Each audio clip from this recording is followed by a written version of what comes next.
नमो तस्स भगवतो अरहतो सम्मा सम्बुद्धस्स।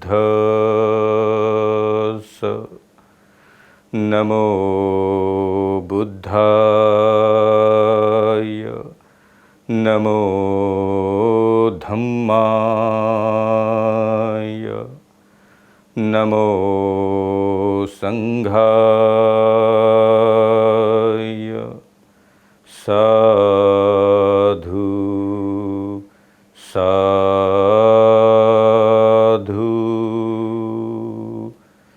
साधु।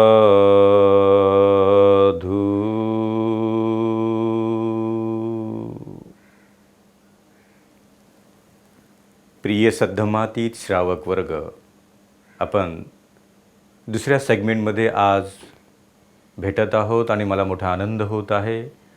Buddha broadcast YouTube चॅनलच्या माध्यमातून आपण आपल्या मनाचा अभ्यास आणि मनात उत्पन्न होणाऱ्या तणावावरती आपण काम करीत आहोत.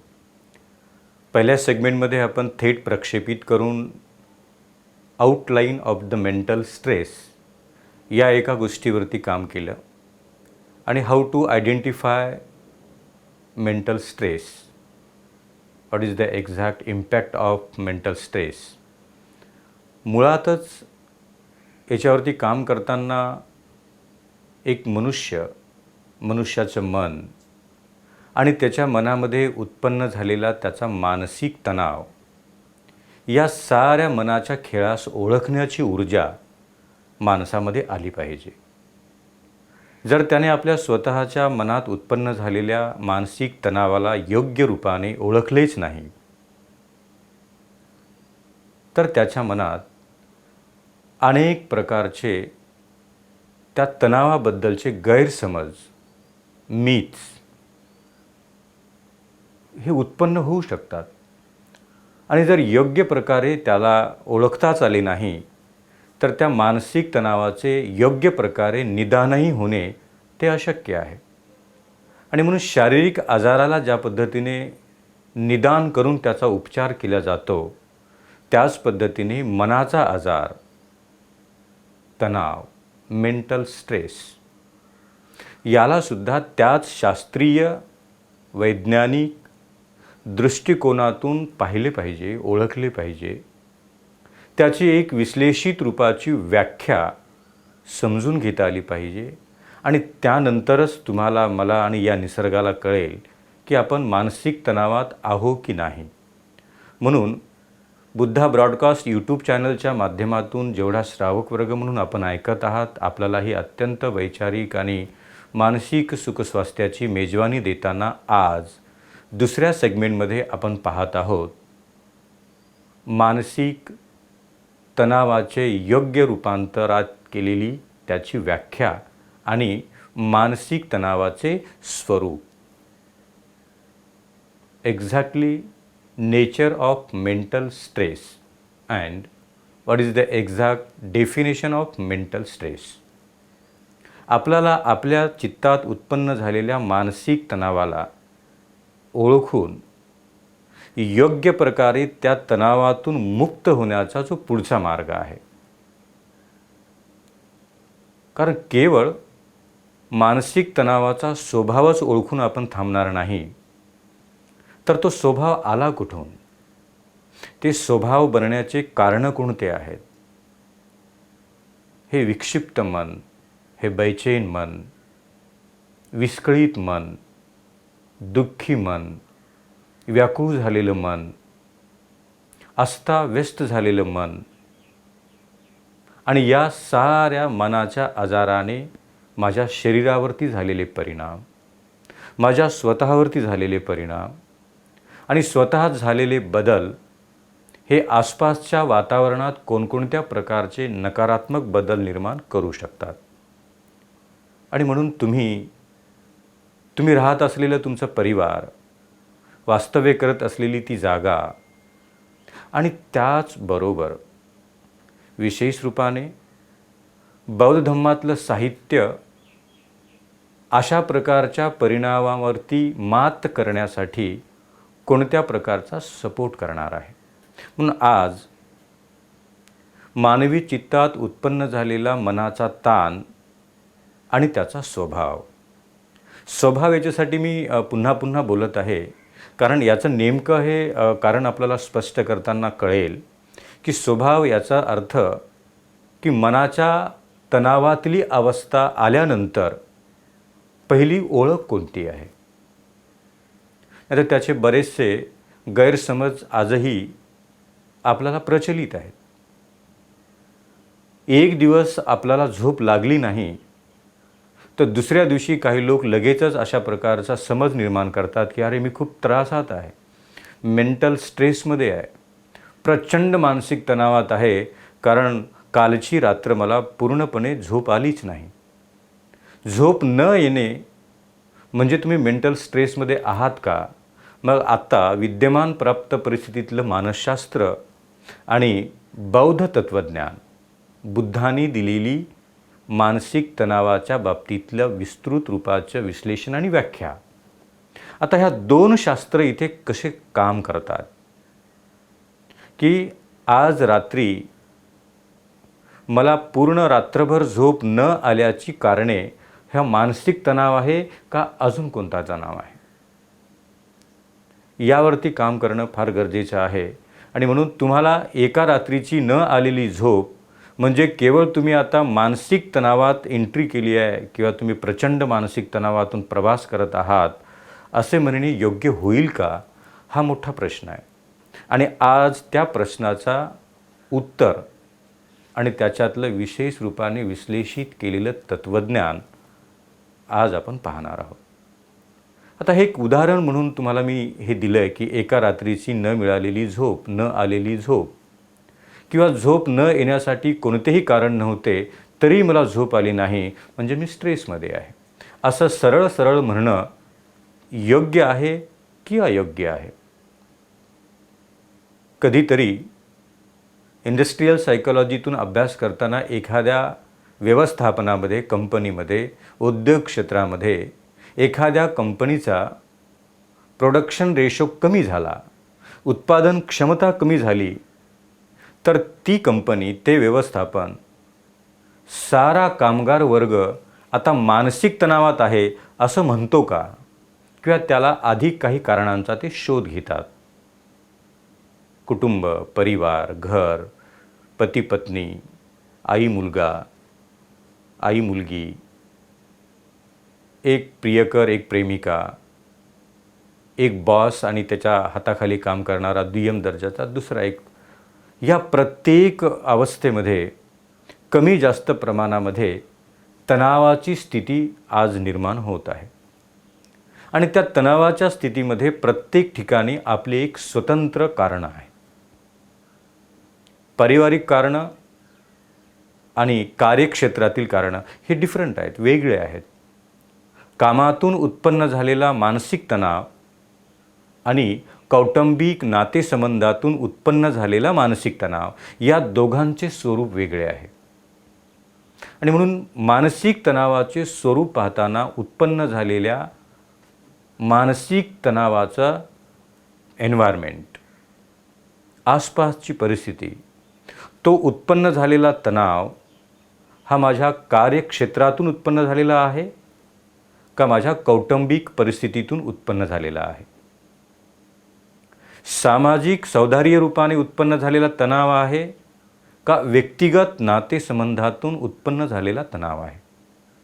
या दोन्ही तणावाच्या आसपास जी परिस्थिती आहे, लोक आहेत, संबंध आहेत, नातेसंबंध आहेत, जबाबदाऱ्या आहेत, यातून आपल्याला एक लक्षात येते की तणाव निर्मिती करण्यासाठी केवळ एकच कारणाचे स्वरूप इथे दिसून येत नाही.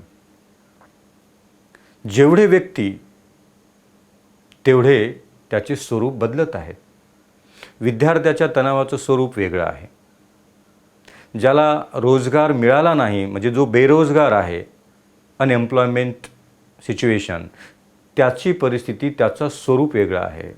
ज्याच्याकडे प्रचंड काम आहे, कामाचा ओव्हरलोड होत आहे, प्रचंड ओव्हरलोड झालेल्या कामाचा तणाव आलेला आहे, त्याचे स्वरूप अजून वेगळे आहे.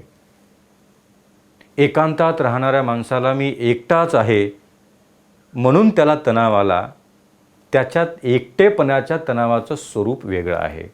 तर काही लोकांना मी सतत लोकांच्या समूहात राहतो, मला जराही स्वतःला एकटं राहण्याची संधी मिळत नाही, मला व्यक्तिगत जीवन जगण्याची संधीच प्राप्त होत नाही, केवळ आसपास लोक लोक लोक आणि प्रचंड लोकांच्या गर्दीत जगणारा मी एक, आणि म्हणून तो त्याच्या मानसिक तणावात आहे. तर त्याच्या मानसिक तणावाचं स्वरूप वेगळं आहे. काही ठिकाणी इतक्या टोकाची गरिबी आहे की दैनंदिन जीवनातल्या गरजा भागविण्यासाठी पुरेसा पैसा, धन उपलब्ध होतच नाही, आणि म्हणून त्याच्या चित्तामध्ये, आचरणामध्ये प्रचंड तणाव उत्पन्न झाला की दररोजच्या जीवनातल्या गरजा पूर्ण करण्या इतपत माझ्याकडे साधनसंपत्ती, धनसंपत्ती नाही, आणि म्हणून त्याच्या त्या गरिबीमुळे तो प्रचंड तणावात आहे. त्या गरिबीतून उत्पन्न झालेल्या तणावाचं स्वरूप हे अजून वेगळं आहे.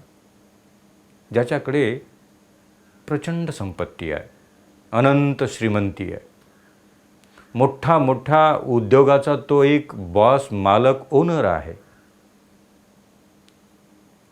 कुठे काय संपत्तीचं करावं कधी कधी त्याला कळत नाही, आणि त्या पद्धतीने प्रमाणाच्या पेक्षाही अधिक संपत्ती आली आणि तिचे योग्य नियोजन न केल्यामुळे त्या संपत्तीतून उत्पन्न झालेला मनाचा तणाव, त्याचे अजून स्वरूप वेगळे आहे. आणि म्हणून प्रत्येक अवस्थेमध्ये, प्रत्येक ठिकाणी मनुष्याच्या चित्तामध्ये, मनामध्ये, आचरणामध्ये उत्पन्न झालेला विद्यमान काळातला तणाव हा त्याच्या दोन्ही वेगवेगळ्या स्वरूपाने येतो. हे कोविड-19चं वर्ष आहे, वैश्विक महामारीचं वर्ष आहे. आम्ही प्रॅक्टिकली पाहतोय, लोकांशी इंटरॅक्ट होतो, जातो. ज्या माणसाला कोविडची बाधा झाली आहे तो प्रचंड तणावात आहे, कारण हे साऱ्या गोष्टी नवीन आहेत त्याच्यासाठी, निसर्गासाठी, आपल्यासाठी.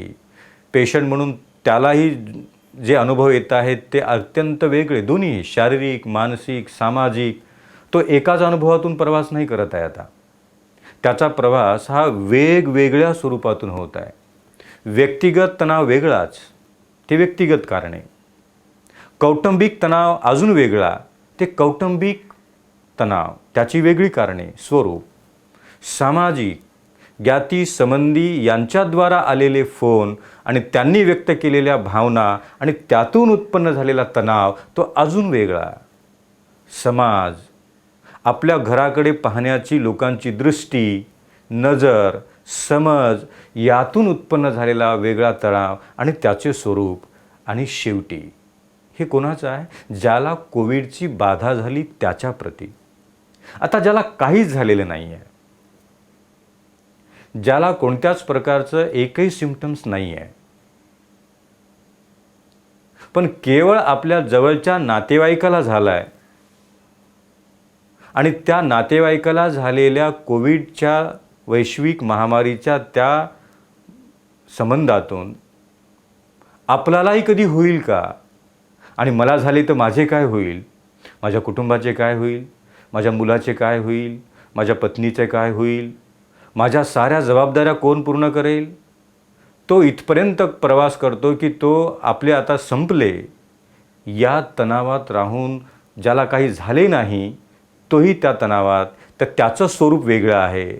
आणि ज्याला खरोखरच कोविड-19ची लागण झाली त्याच्या तणावाचे स्वरूप वेगळे आहे.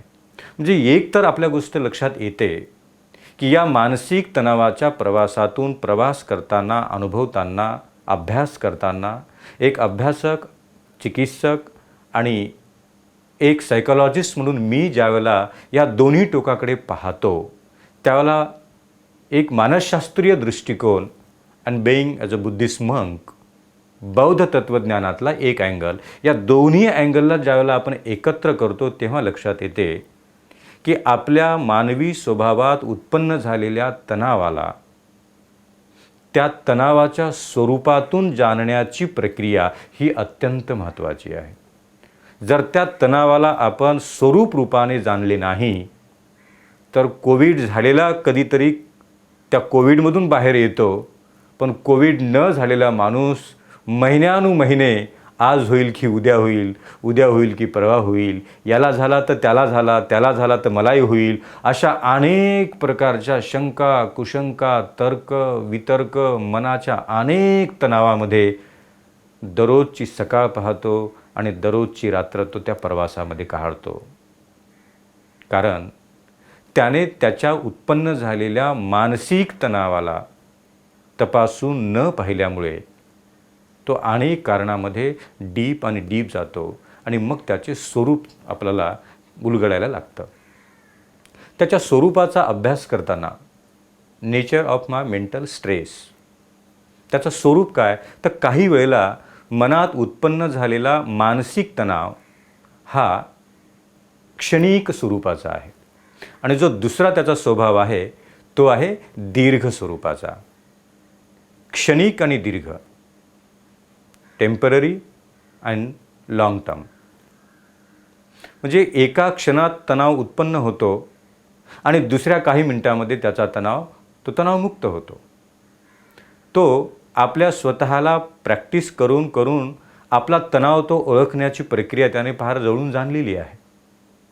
आणि म्हणून आत्ता उत्पन्न झालेला तणाव 2 तासानंतर मी काहीही या तणावात राहणार नाही आणि तो माणूस स्वतःच्या उत्पन्न झालेल्या क्षणिक तणावाला पाहतो आणि त्याने घाबरून न जाता, व्यथित न होता, बैचैन न होता त्या उत्पन्न झालेल्या तणावावरती मात करण्यासाठी 15 मिनिटे, 20 मिनिटे, अर्धा तास, 1 तास देतो आणि त्यातून तो बाहेर पडतो.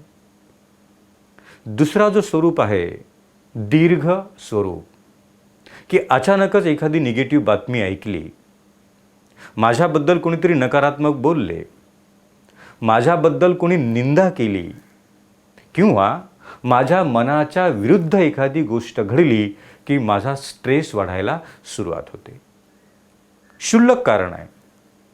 परिस्थिती फार तेवढ्या प्रकारची गंभीर नाही की एवढ्या मोठ्या लेवलचा ताण उत्पन्न व्हावा, पण मनाला सवय लागली आहे. जरा जरी मनाच्या विरुद्ध काही घडले तर माझा स्ट्रेस इन्क्रीज होतो, तो वाढतो, वाढत वाढत वाढत तो वाढतो आणि वाढलेला स्ट्रेस, घटना तर आज घडली, घटना सकाळी 9 वाजता घडली, निंदा सकाळी 9 वाजता केली, अपशब्द कोणीतरी 9 वाजता बोलले, अपमान कोणीतरी 9 वाजता केला, पण याचा स्ट्रेस रात्रीच्या 9पर्यंत कामच करत आहे.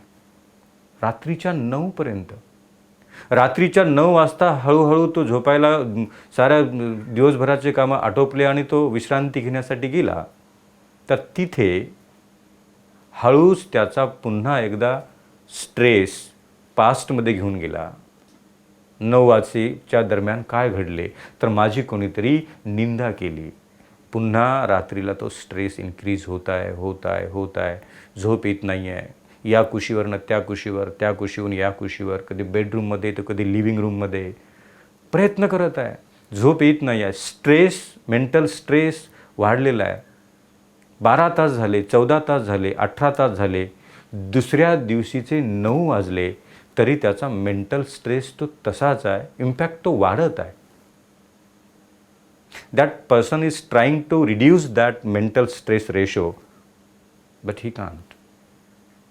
आणि म्हणून आपण स्वतःला या मानसिक स्वभावातून पाहताना आपल्याला उत्पन्न झालेल्या तणावाचे स्वरूप, त्याचं नेचर हे अल्प आणि दीर्घ.